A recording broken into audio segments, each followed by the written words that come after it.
आज हम बात करने वाले हैं एक ऐसे नाम की जो हिंदुस्तान में जुर्म और दहशत का आप कह सकते हैं दूसरा नाम बन गया। दाऊद इब्राहिम। अच्छा, इस कहानी की जो शुरुआत है ना, वो ही अपने आप में एक बहुत बड़ी पहेली है।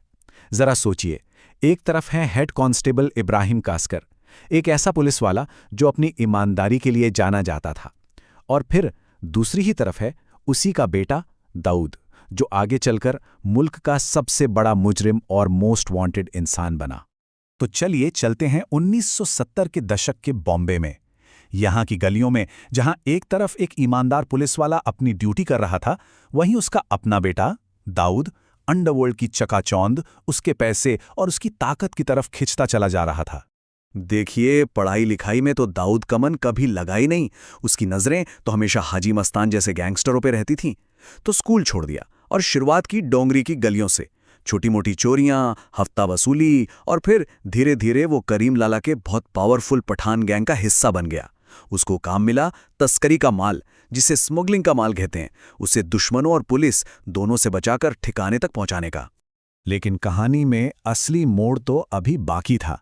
लालच और धोखे की सिर्फ एक घटना दाऊद की जिंदगी को हमेशा हमेशा के लिए बदलने वाली थी। एक ऐसा मोड़ जहां से वापसी का कोई भी रास्ता नहीं था।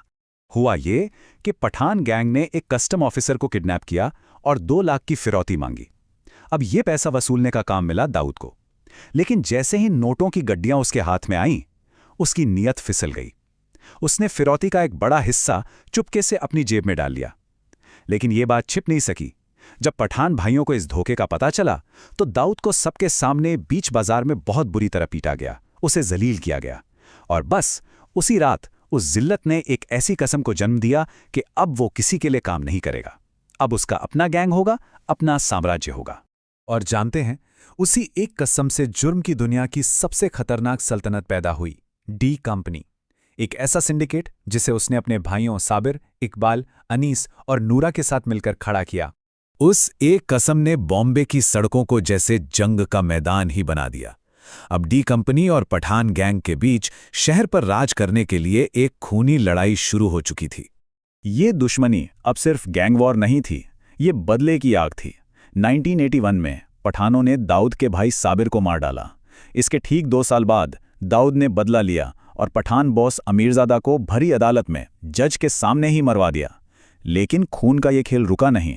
जब अरुण गवली गैंग ने उसके बहनोई इस्माइल पाकर को मारा, तो दाऊद ने ऐसा बदला लिया जिसने पूरे बॉम्बे को दहला कर रख दिया। 400 से ज्यादा।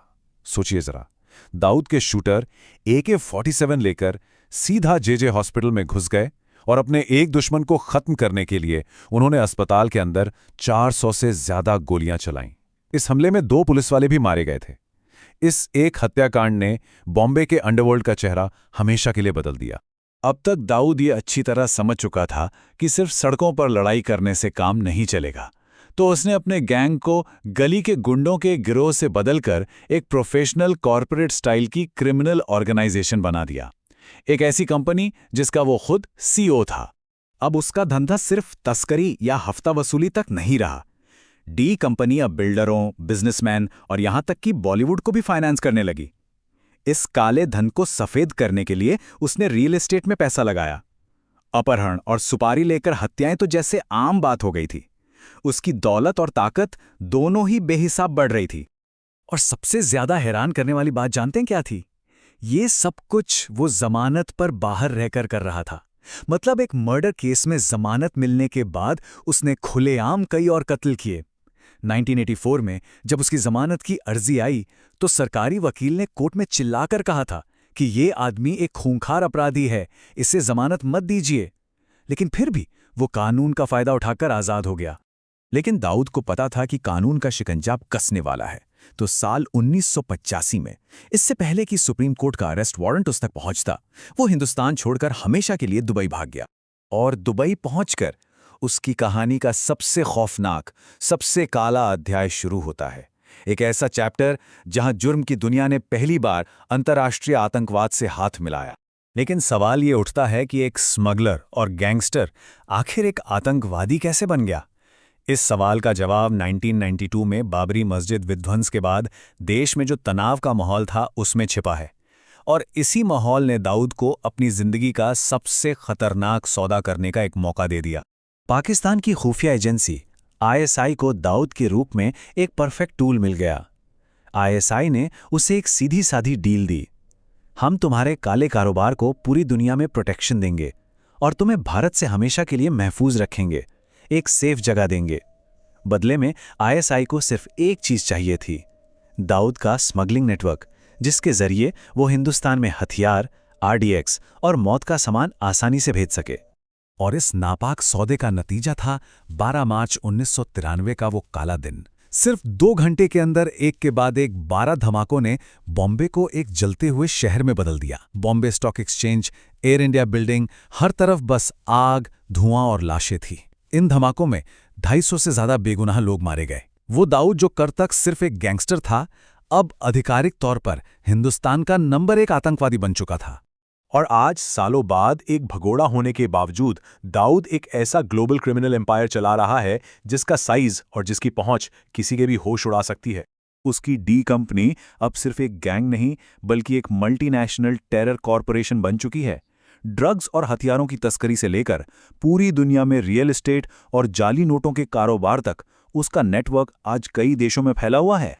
एक अंदाजे के मुताबिक आज दाऊद के इस काले साम्राज्य का सालाना टर्नओवर 6,000 करोड़ रुपए से भी ज्यादा है। ये दिखाता है कि इतने सालों में उसकी ताकत कम नहीं हुई बल्कि शायद कई गुना और बढ़ गई है। खुफिया रिपोर्ट्स के अनुसार आज दाऊद इब्राहिम पाकिस्तान की आईएसआई और वहां की सेना की हिफाजत में कराची के एक पॉश इलाके में रहता है। एक ऐसा सेफ हाउस जहां से वो आज भी अपना आतंकी नेटवर्क बिना किसी डर के चला रहा है। दाऊद इब्राहिम की ये पूरी कहानी आखिर में एक सवाल छोड़ जाती है। क्या वो हमारे ही सिस्टम की कमजोरियों की वजह से पैदा हुआ एक नतीजा था, या फिर वो एक ऐसा शैतान था जिसे उसने खुद अपनी मर्जी से बनाया था?